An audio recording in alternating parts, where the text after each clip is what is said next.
O que acontece com quem pega coronavírus? Se você tiver Covid-19, que sintomas que vai sentir e por quê? Vamos dar uma olhada no curso da doença no nosso corpo.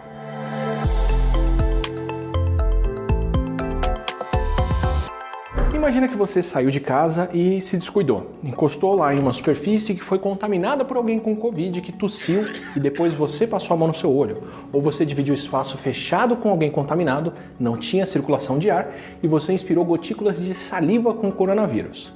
Agora que ele entrou em contato com as suas mucosas, ele pode cair na corrente sanguínea ou seguir se multiplicando dentro do seu nariz e descendo pelo sistema respiratório. Essa multiplicação do vírus pode ser inclusive a causa da perda de sensação de cheiro e gosto, que é a hiposmia, que muitas pessoas sentem nos primeiros dias da Covid. Os outros sintomas não aparecem na mesma hora, eles podem levar de 2 a 14 dias para acontecer, enquanto o vírus começa a tomar conta dos pulmões, que é o período de incubação. Nesse meio tempo, durante a incubação, o vírus está entrando nas células que cobrem o interior do nosso pulmão, se multiplicando e destruindo essas células por onde passou. Por isso que gargarejo, bochecho ou mesmo beber água não adiantam contra o coronavírus, porque ele está nas vias respiratórias.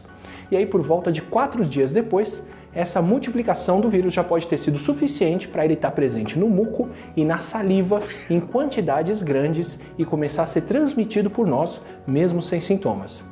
Esse período, onde alguém que tem o vírus pode transmitir ele para outras pessoas, mas ainda não sabe que está doente, é o grande motivo de precisar isolar todo mundo, como a gente tem que fazer com a Covid-19, já que outras pessoas podem pegar o vírus de alguém que nem sabe que está com ele. E para a maior parte das pessoas, lá pelo 5º ou 6º dia, o corpo começa a reagir ao vírus e aparecem os sintomas. E a maioria dos sintomas mais sérios acontecem por causa da reação do nosso corpo e não por causa do vírus. Começando com a febre, que é o sintoma mais presente, e também a inflamação dos pulmões, que causa irritação, que faz o corpo tossir, daí a tosse seca que muitos com Covid-19 têm. E junto dessa inflamação do pulmão, o vírus acaba destruindo as células que levam o muco para fora de lá e das vias aéreas e o catarro acaba se acumulando. E com essa multiplicação no pulmão, com essa complicação, a inflamação e o catarro, vem o cansaço que muitos podem sentir e a falta de ar que é tão marcante na Covid. E em casos mais raros, o vírus pode atacar mais do que os pulmões e atingir o sistema digestório, de onde vem a diarreia, as náuseas e o vômito, que são mais raros. Esses são sintomas dos casos mais leves. Para a maioria dos adultos e para a grande maioria de crianças e adolescentes com Covid-19, é assim que a situação caminha. Nos casos mais leves, esses sintomas vão levar uma semana para melhorar ou até 2 em casos mais moderados, mas essas pessoas se recuperam sem precisar de hospitalização.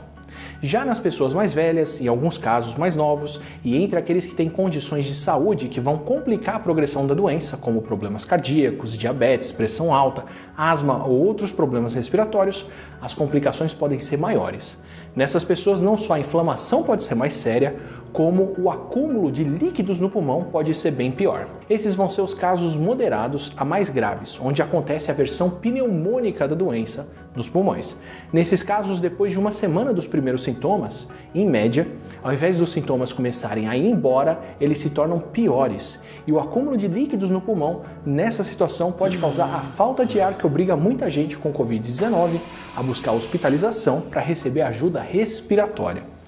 Nos casos mais severos e críticos, a doença evolui rápido e o paciente já pode precisar ir para um hospital quando os sintomas começam. E muitos desses pacientes vão desenvolver a síndrome do desconforto respiratório agudo, que é tão característica da Covid. Entre a destruição e a inflamação do pulmão, o líquido que em outras partes do corpo ia deixar elas inchadas, no pulmão vai ocupar o espaço que deveria estar cheio de ar para dar oxigênio para o nosso sangue e para levar embora o gás carbônico. Isso vai causar uma insuficiência respiratória grave que pode ser fatal. Nos casos críticos também pode acontecer o choque séptico, que é quando a infecção começa a causar a falência de outros sistemas, além do sistema respiratório, como o sistema circulatório, que pode perder o controle da pressão sanguínea. E entre os menores de 18 anos, esse tipo de complicação é bem rara, pelo menos mais rara do que entre adultos.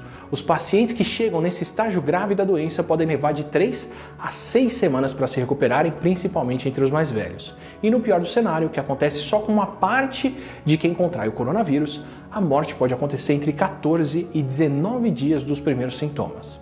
Essa situação extrema acontece com a minoria de quem contrai a Covid, mas nem por isso a doença é menos séria. Ainda são pelo menos 20 vezes mais mortes proporcionalmente do que a gripe comum. E independente das mortes, como muita gente precisa de atendimento hospitalar por causa dessas complicações mais sérias, todo o sistema de saúde de uma região com um surto é rapidamente ocupado. Por isso, mesmo se você não for de um grupo de risco, fique em casa.